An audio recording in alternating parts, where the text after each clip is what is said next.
So, we've talked a lot about sort of the general theme and things, but going into the workplace, let's talk a little bit about how it feels to be a woman in the workplace. So, Carol Stubbings is the global leader of people and organization practice at PwC in the United Kingdom, a global asset and wealth management company. In her recent blog, What Women Want in the Workplace, which is published at strategybusiness.com, Stubbings point out that the employers are not clear enough about what their employees need to get ahead. Mm-hmm.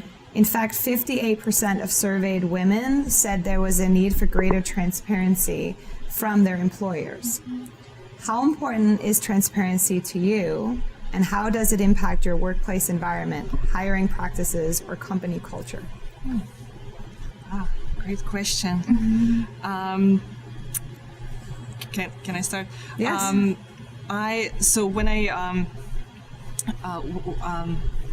When I moved to US and I went to school here for a 2-year program, and after that I got a job at the corporate company.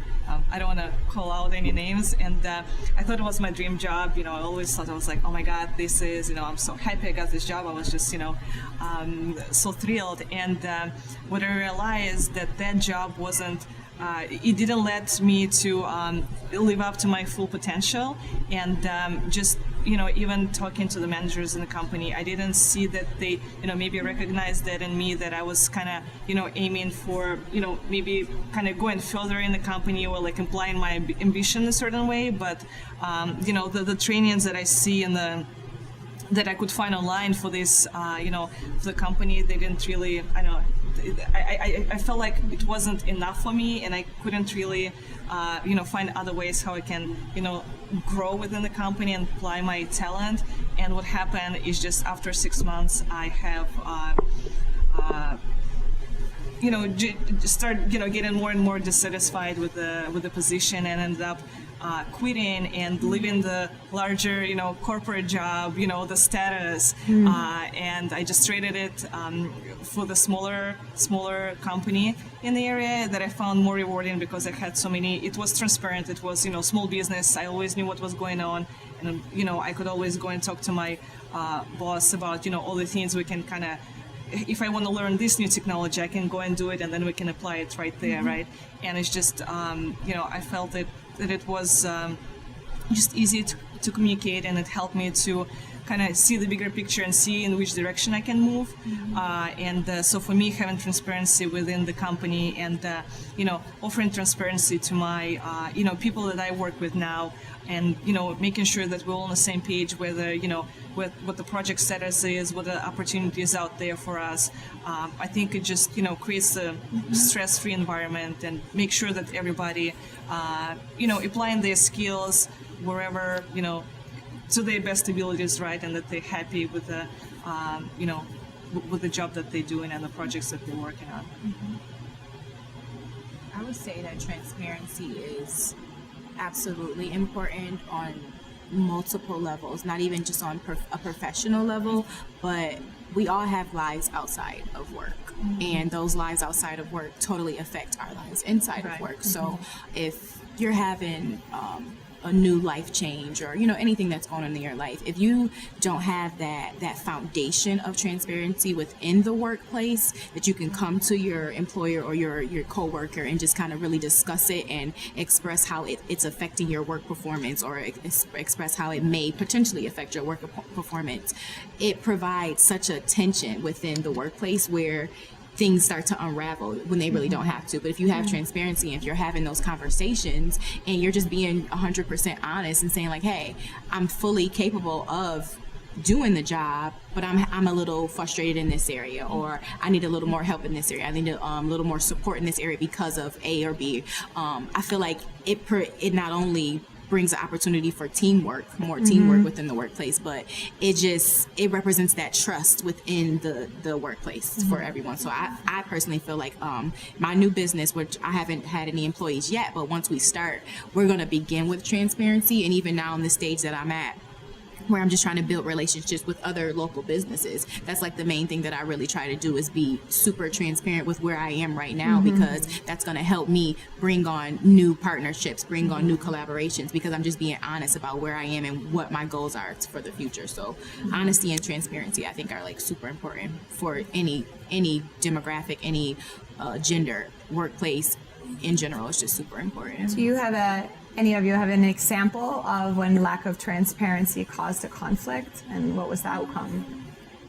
I guess I'd give an example of when the best practices are there for transparency and what could potentially like make better or like prevent happening, so a conflict. So it's just in terms of being need to United States and New York State, our nonprofit has to develop best practices in sort of human resources guidelines and things like that. And so, just I know that the board of directors had worked with a lawyer for a few years to figure out how should we be supporting employees in all the levels of maternity leave, in terms of sick leave and all these things. And I think that kind of level of detail and predicting the trends and things like that, and trying to get meeting people where they are is a really important thing to have in every. So it's like everything that's said, but also in a written document, and so you know also what you're entitled to as an employee and what to expect. It's like taking that transparency, but then making it more concrete by saying we support you, and we support you so much that we want to add it on a professional level and let you know that it's like concrete for you. Yeah, and then it also you have something to refer to, and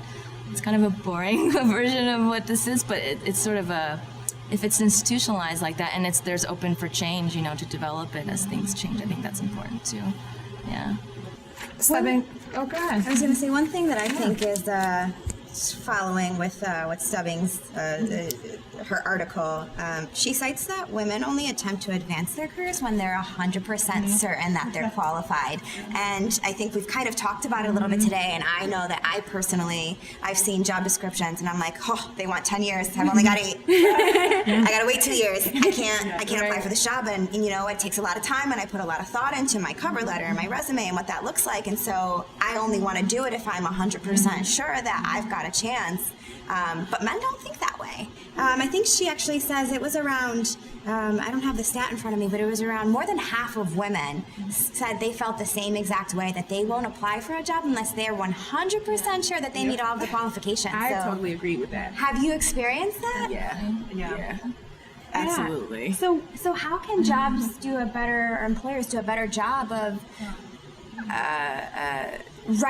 maybe it's their job description, but how do employers do a better job of encouraging people, even though they may lack one or two of their required skills, but still get a good pool of candidates that makes sense? Because obviously you don't want to change the job description so much so that you don't get the talented pool of applicants that you need. But what can employers do to make sure that we're not eliminating people from that talent pool that really do have all of the right qualifications and experience that we need, and probably a lot of the soft skills too that would be beneficial for an organization?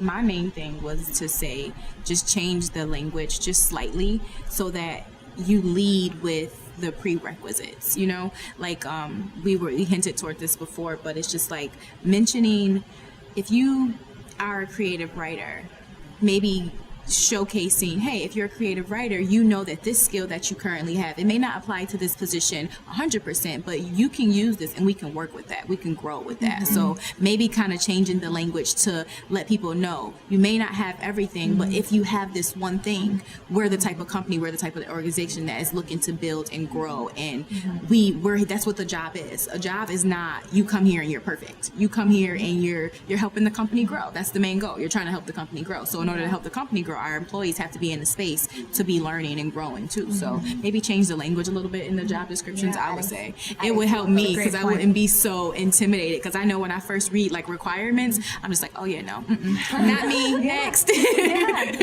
But also part of that, just going back to, I think, the way that childhood education is designed, where I think women or girls at the time were taught to draw within the lines, right? If you ever see a kindergarten class and the girls are trying to color the things so that they don't go outside the lines, and the boys are just doing whatever, and the teachers are mostly correcting the girls, going, stay within the line. So part of it starts from really long time ago. My background is a little bit in not childhood education, but childhood counseling. So I've dealt a lot with this, the mental aspect of thinking you have to stay within the lines, which limits the imagination. And really what we're talking about here is looking at a job description and imagining yourself in that job and saying, I'm going to just overlook the requirement of 10 years of experience because I can imagine myself doing this.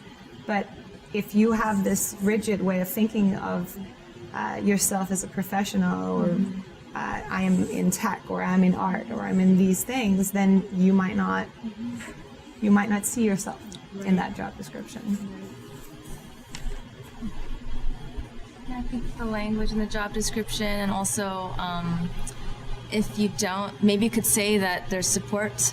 I don't know, maybe not in the job description, but knowing that you're going into a place where the organization or institution is committed to helping you, to lift you up, to be able to do your best and do your, what you're good at and why you were hired. So remembering why you're hired and what that strength is might not be that you met all the requirements, but also the support to support where maybe you need lifting. I think that kind of attitude also helps. Yeah. Right. And speaking of, I think, support, right, one of the things that women deal with is the balancing of having children as well as working. And we do have a question about this. So taking time to have children can put a gap in a woman's career progression. And Stubbings also cites that 40% of women surveyed said they feared that having a child would have a negative impact on their career. And 48% of women surveyed said that they had been overlooked for a promotion when they returned to work from maternity leave. What is your initial response to this, and what should businesses do to eliminate the stigma attached to maternity leave? I think it kind of also touches on the topic of transparency and open communication. The employers need to encourage the employees to communicate about any concerns or their aspirations, and if I was in a place of someone like working for a company and like planning to have a child, I would go to my boss and say, hey, I really love working for you guys, I'm very passionate, here's like in the next few years I want to be in this role, I'm working hard to achieve it, and this is my plan. I'm going to have a kid in the next year or so, but I just want to let you know that I like those opportunities. I still want to go get them, and don't put me on the back burner because you think I'm so busy right now, or my mind is not there. It's me being an ambitious person, and I can see how even if I have, let's say, a child, right, I still want to get my best at work because it's rewarding. It's I find it I was trying to turn it off. I'm so sorry. It's all right. And you know what's so funny? That's my alarm to go pick my daughter up from school. Oh my gosh. She's in rehearsal, so I'm good. Totally on topic. Yes. So where was I? So I was saying that so let's say Rewarding. Yeah. Let's say if I were working for a company and planning to have a child in the next year, I would go and talk to my boss and say, hey, here's my goals for the next few years, and just want to make sure that me having a child is not going to affect how you view me, and I'm going to promise you that it's not going to affect my performance. I'm still passionate about what I'm doing. I still want to go and advance in my career, and if it's a great company, I'm pretty sure they will be understanding and work with me, even though I'm going to be maybe taking a break for 3-4 months, and which is, you know, another crazy topic that, you know, blows my mind, where, like, you know, most of the Europe has, you know, at least a year maternity leave. So it's just, insane.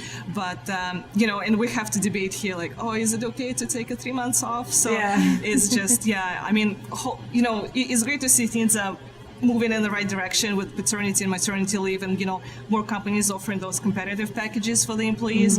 And, so I think if it's a, you know, right company, if it's a company that's willing to grow and, you know, work with their employees, you know, they will, you know, hear me out, and, you know, they will try to work it out so in the best way possible. And if they don't, I don't want to work for that company. Right. So, yeah. And it's funny because, and all women are responsible, but I think mothers are very responsible, right? They have alarms that go off to tell them to pick up their kids. So it's this, there's a lot of, I think, if we promote like the positive aspects of what comes out of a woman stepping and entering motherhood, as well as having a career, but it's about communicating all those positive aspects as well, instead of maybe, as the surveys say, if you're afraid, right, that means also you're quiet. So it really all goes back to transparency, like we talked about earlier. My initial reaction when reading that section of the article, it was kind of just like, don't assume that just because I had a baby that my job performance is going to change, or the way in which I view my life and my trajectory of success. Don't assume that just because I had a child that it's going to alter that or change that.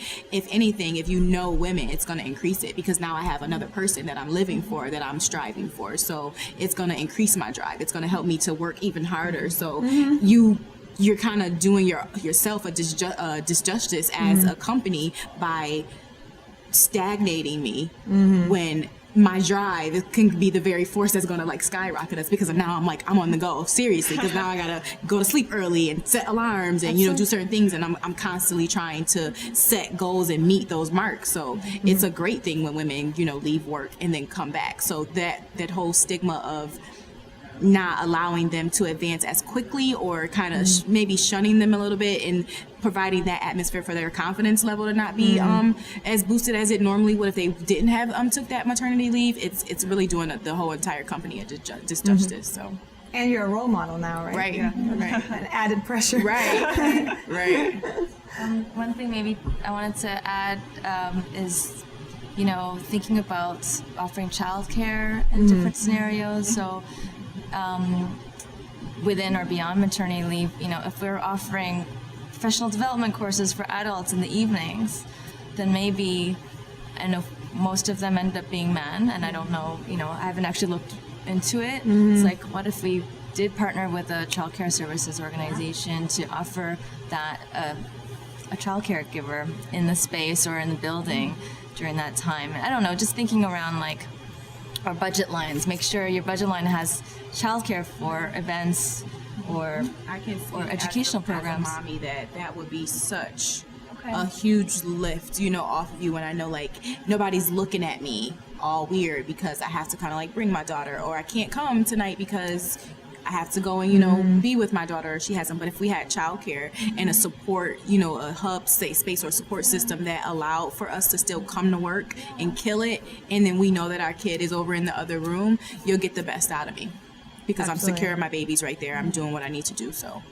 I think that would also be a great addition. And then for society to still not think it's a women's work, Right. that it's whoever, you know, it's a family, right? So whatever scenario that looks like, why is it, you know, not to gender childcare, I guess is what I'm saying. Right. Yeah, the conversation should involve both genders, right? Both males and females should be talking about this, because, as you say, you know, a lot of the time there are two people involved. So Most Can I times. just unpack something too? There's two things that I kind of want to unpack here. One, we'll start with Michael, since you just finished. Is you talked about support for women, putting support in place. how important is that, and what other supports do you think are important to have in the workplace that kind of shows women that it's okay to be a mom, and not just okay, but we want you to come back to work if that's what you decide to do, if that's what's best for you and your family, and you have the desire to come back to work. Like, what do we as employers do, or should we be doing? What does that support look like for you? So like infrastructurally, I guess? Or, even if it's, just having a conversation about what you want your career path to look like after you come back from maternity leave, or maybe it's a physical, like a nursing mother's room or something, but what are those supports do you think that would be helpful? Yeah, I mean, that's nursing. I guess the more public we make childcare seem natural and part of society and part of work, so the more, so if you have a childcare room, a nursing room, but also I think I've read even in our human resources handbook that women have every right to also breastfeed in the workspace, and so there's maybe even like things like that where it's legally in there, but also talked about culturally. And I don't know, we should have more all ages events too. Like our opening night receptions for shows, usually there's a bar, and maybe, there's ways to like make that expensive, so like children, making them child friendly too. So they're not just in another room, but they're actually participating in the program. So I think little things like that and they're not that difficult to change. But yeah, the visibility is important, I think, yeah.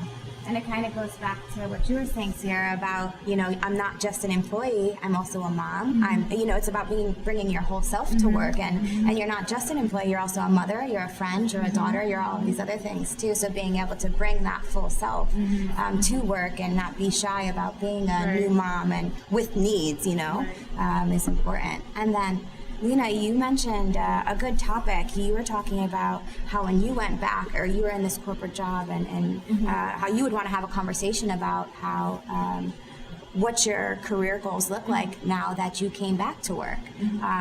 But that takes a very that's a very courageous move. That's a brave move for anyone to have. But I think in particular, women tend to shy away from those conversations when it comes to what are my goals, what do I want to get paid, and where do I want to be. So what advice would you give to a woman, and maybe it's just do it anyway, but like what advice would you give to someone who's a little bit more timid and doesn't know how to start that conversation or feels uncomfortable having that conversation? That's a great question. I would say in general, even if you, it doesn't hurt to ask, right? You can always start this conversation, and, the worst they can say is no. And the best they can say, give you a raise, or actually recognize that you have those goals and needs. Because, if you don't bring it up, people would not hear about it. And, it's just really, I would encourage anyone just to, go to their, boss, supervisor, manager, and, talk what, what bothers you, what you want to achieve in the next few months or years, and really start the conversation. That's really the step one. If people don't know what's inside your mind, they cannot help you, and you might be afraid to talk to your supervisor, but it may turn out that they're really supportive, and they want to help you and actually work with you. So I think, just being proactive. I know it can be, scary and intimidating, but what I find out from my personal experience, when I feel very nervous doing something, and I'm just like, oh my God, I cannot do it, I'm so nervous. I know that's the number one thing I need to do right now, because it means so much to me. It's so important, because I feel, scared, act up on it, and I know I just need to go and do it and get over it, and haven't failed me yet, so. So speak up, and don't be afraid. And you also said, and if your employer is the kind of person that doesn't respect it, then maybe it's a company that you don't want to work for. But by and large, most people, they just can't read your minds, and maybe they, they want to support you, but they don't know how. So having that conversation is an important step. Just reminded me of one of my favorite quotes right now, and I can't remember where I heard it, but it was everything you want is on the other side of fear. That's what I was thinking that. And I don't know who said it, but it reminded me of that. Whenever I after I heard that, I say that to myself almost daily, because and going back to again the way we're socialized as girls, right? Like anything that we might be afraid of, we're taught we're not really supposed to do, right? If it's something physical, you might fall, or you might be outside, you might go to the grocery store by yourself, and all these things are, oh wait, I was going to become independent and I was going to learn a new sport, right? So I think, again, asking, right, what will the outcome be if I actually go through this fear, and having that as a mantra, as you go into these fearful situations. I want to add to that. I personally feel like just focusing more so on yourself as the woman and person in general. But since we're on the topic of women, just focusing so much more on yourself, because that's kind of what the guys do. That's why they go for it. They're just like, I'm going to do what I want to do. And they don't focus on the outside, elements. They just go do what they want to do. So if we as women had that same mindset, we consider everything else around us, because that's just who we are. But if we focus so much on ourselves and we believe in ourselves, just do it. Just go for it and do it. It sounds easier said than done, but just do it. And if you focus so much on yourself and your inner self, and if you have an urge in you, I want to apply for this job, but then that thought comes in, but I don't have this. Don't focus on the but. Only stay on yourself. Once you think about yourself, from there, make the move. After yourself, make the move. Don't allow the thoughts to come in. Just make the move. Maybe also to add to that, not in contradiction at all, but there's the self, and then realizing that by doing that, you set a precedent for other women. So it's about also thinking, it's maybe not, by doing this, you're also opening pathways for others. And I think once we make those steps, and I can speak for myself, once we make that step of just, okay, I'm just going to believe in myself and do what I want to do, we'll then see how that intention and that action of that intention, the waves that it creates around us. So